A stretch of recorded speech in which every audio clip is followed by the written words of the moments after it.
Salésio D'Agostinho, e aí, Salésio, obrigado pela tua presença uma vez mais. Nós agradecemos a presença. Tem pergunta aqui, por exemplo, do Celso Macari, de Caxias do Sul, aqui no estado, o Salésio, que é para ti, dizendo o seguinte: professor Salésio D'Agostinho, estamos assistindo um embate entre o presidente Bolsonaro e os governadores sobre os aumentos dos combustíveis. O presidente diz que a culpa dos aumentos dos combustíveis é dos governadores que não reduzem o ICMS.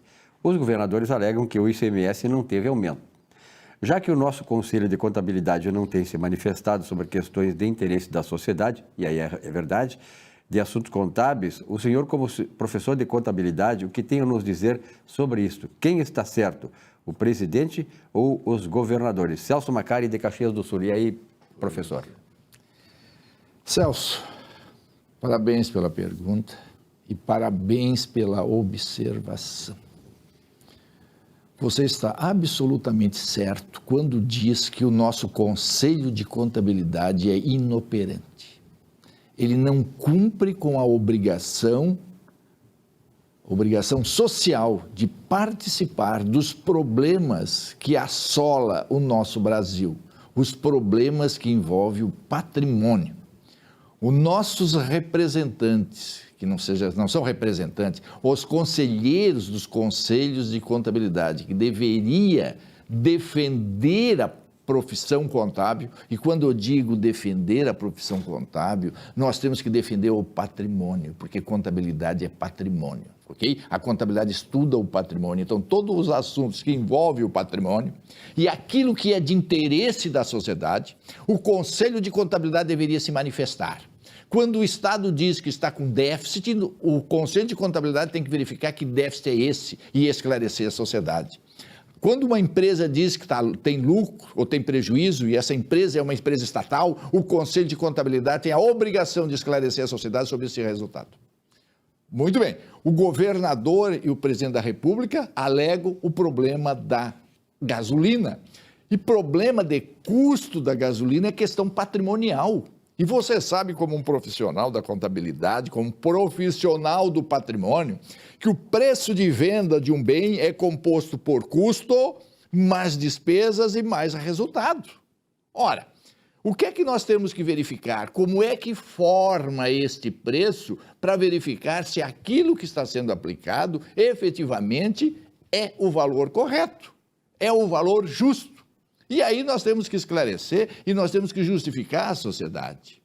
O presidente da República diz: olha, governadores, vocês têm que reduzir o ICMS. O governador diz: não, mas nós não aumentamos, para que reduzir? Claro que eles não aumentaram, porque a alíquota é uma única, a alíquota é 30% sobre o quê? Sobre o preço de venda.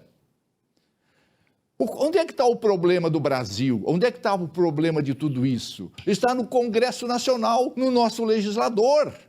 O legislador é que criam leis que são aplicáveis não para o interesse da economia brasileira, mas são aplicáveis e são executáveis para o interesse dos próprios políticos, para eles terem mais dinheiro, para poder gastarem mais e para deixar o Estado na miséria como está acontecendo. E quando eu digo Estado, não é só Rio Grande do Sul, não, é Estado como o Brasil.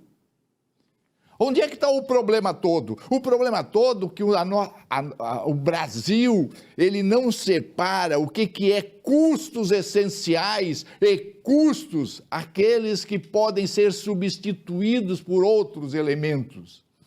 A energia elétrica, os combustíveis, a telecomunicação faz parte de todos os produtos.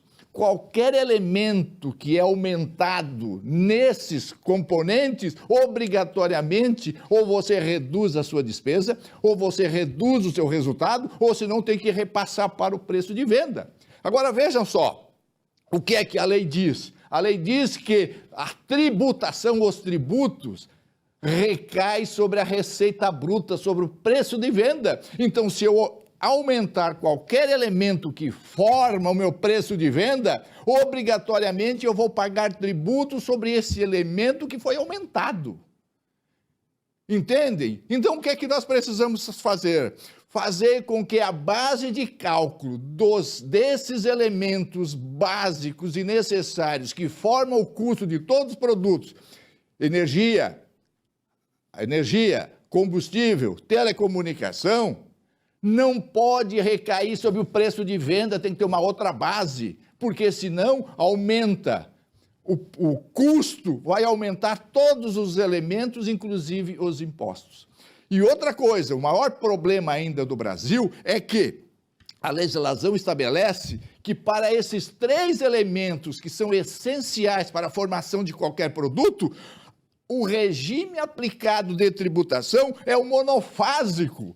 Ou seja, o que é o monofásico? Tu estabelece o preço de venda, mesmo não tendo ocorrido o fato gerador, e sobre o último valor estabelecido, tu paga o imposto.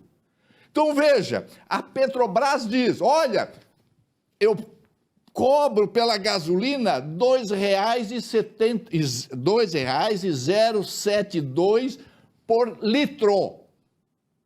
O Estado diz, do Rio Grande do Sul, bom, então, neste caso, o preço de venda do combustível tem que ser R$ 6,402 o litro. Então, verifica que há um aumento de uma diferença de R$ 4,33 entre o custo e o preço de venda. E é sobre 6,402 que todos os tributos incidem. Olha só, 2,072. ICMS, 30%. Sobre quanto? Sobre os 6,40, que é o valor que o Estado estabelece. Então, de ICMS, R$ 1,921 sobre litro. PIS e COFINS, 9,25%. 0,592 de tributo. Sobre o quê? Preço de venda. Então, entre o valor do combustível, que é 2,072, mais os impostos, passa para ser 4,585. Ou seja, então verifica que só de imposto deu mais que 100% do valor do imposto, valor da matéria-prima, que é do combustível. Depois, eles estabelecem que a mistura, aí nós misturamos o etanol com o combustível em 27%. E aí eles dizem que esta mistura aumenta o custo do revendedor em 1,082, ou seja, 27%. Aí eu pergunto, mas para que misturar? Para que misturar o etanol com a gasolina, se isso encarece o custo da gasolina? Isso é o quê? Para enriquecer os usineiros? Outra coisa, sobre este valor do etanol, também incide ICMS, PIS e COFINS. Outra coisa, e aí então, incluindo a gasolina da Petrobras, é 2,072. Os tributos, ICMS, 1,921. PIS e COFINS, 0,592. Mais a mistura do etanol, 1,082, o combustível teria que ser vendido por 5,667. Como é vendido? Como diz o Estado, tem que vender por 6,402, a distribuição e o revenda é 0,735, que é a rentabilidade deles. Silvio, está tudo errado, Silvio. O que nós temos que fazer? Não pode ser tributação monofásica, não. O imposto é cobrado pelo preço de venda de cada etapa econômica. O que é que acontece? Se a Petrobras cobra R$ 2,072 por litro, venda e tributa sobre este valor.